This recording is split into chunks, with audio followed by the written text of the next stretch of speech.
$160 for a bronze diver with a sapphire crystal, a threaded crown, a 100-meter water resistance rating, and an automatic movement? Let's take a look. It is 4:25 p.m. Let's get down to business.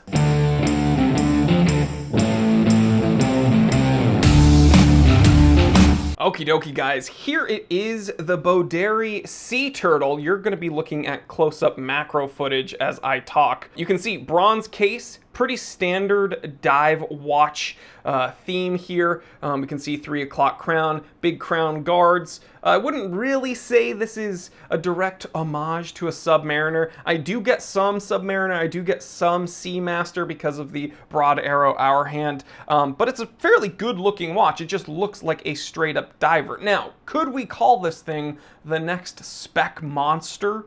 Well, I guess we'd have to look at the specs. So, jumping in, the SeaTurtle, reference number BDA007B, it is a men's watch. They put the gender in the spec sheet. It's 40 millimeter diameter, 12.5 millimeter case thickness, 47.8 millimeter lug to lug, sapphire crystal, powered by an automatic Miyota 8215. Water resistance rating of 10 atmospheres or 100 meters. Strap, genuine leather. Luminous, it says green for LUME. We'll talk about that LUME in a second. And it does have a screw down crown.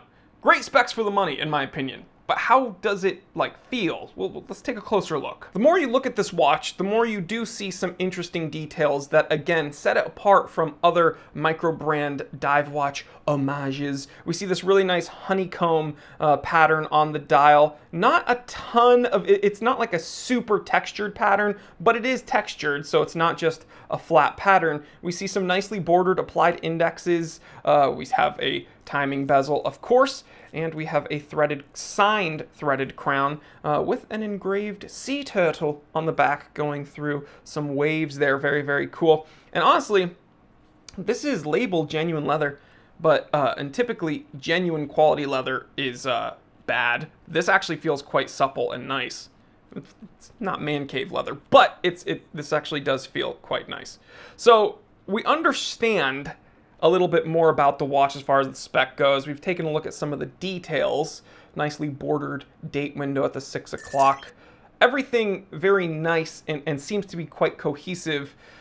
But is this any good? Well, for that, we're gonna go to the pros and cons. The pros would be that the dimensions are great, right? 40 millimeter diameter, wears very nicely on the wrist, not super duper oversized. The patination on the applied indexes look very nice, and it's kind of, again, very cohesive when we're looking at the bronze case and the bronze bezel and the crown and even the bordering on the handset and the indexes. It all works very, very nicely together. The bezel is easy to actuate, okay? So when we're looking at this bezel, the timing bezel, it's like super duper easy to actuate. However, it's not so easy that you wouldn't trust it, and there's no play in it.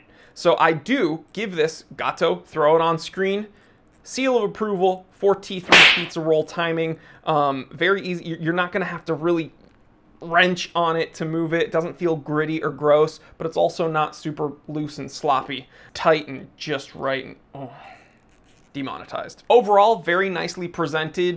This is the next pro. Nice case, kind of a singular watch box. You could travel with this thing. You wouldn't even have to just put this watch in it. You could use this for any of your other watches. Nice leather case. Very nice package altogether.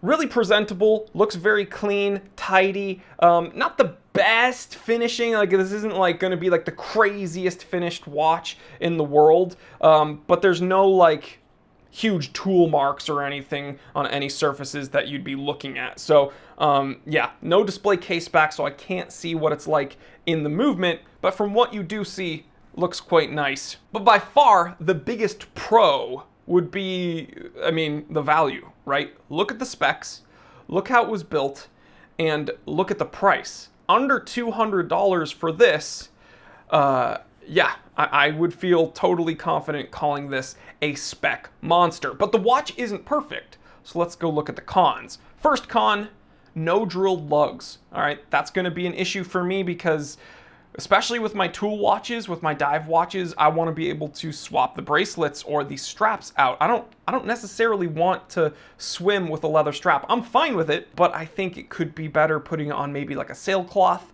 or maybe I don't know, silicone silicone diving strap, or maybe like an ISO frame. I think that this is a missed opportunity, not giving it drilled lugs. Next con would be that the LUME isn't amazing. It looks good until you try to get it to glow, and then it's you know, kind of dim and not super vibrant. But again, I've been spoiled by Seiko's LUME.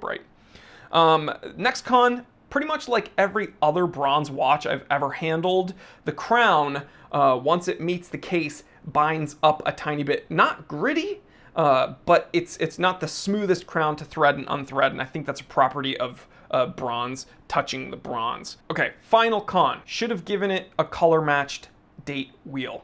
I think everything works very nicely on the dial. The only thing that sticks out is the white date wheel. I think if they gave that a black or a slate date wheel, it would look much nicer, but I get it. Probably more cost effective to just get a plain white one. Big deal. So in summation, how do I feel about this Boderry SeaTurtle? Well, as I said, I'm 100% confident claiming this is a total spec monster. 160 bucks, that's 159 bucks, but round up.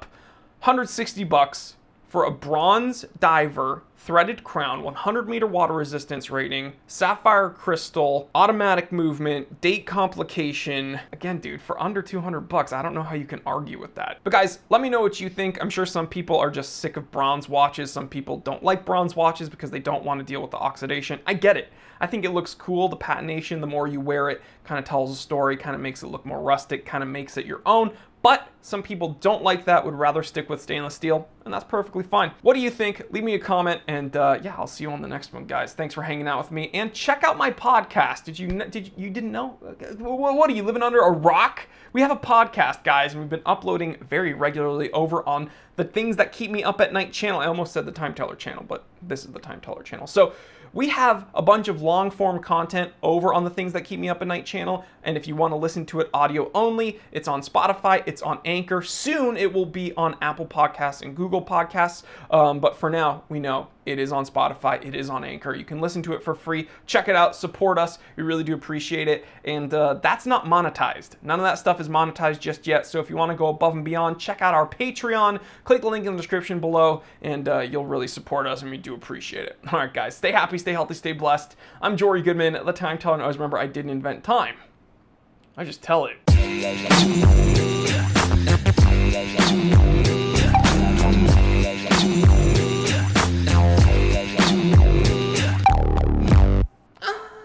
I look good.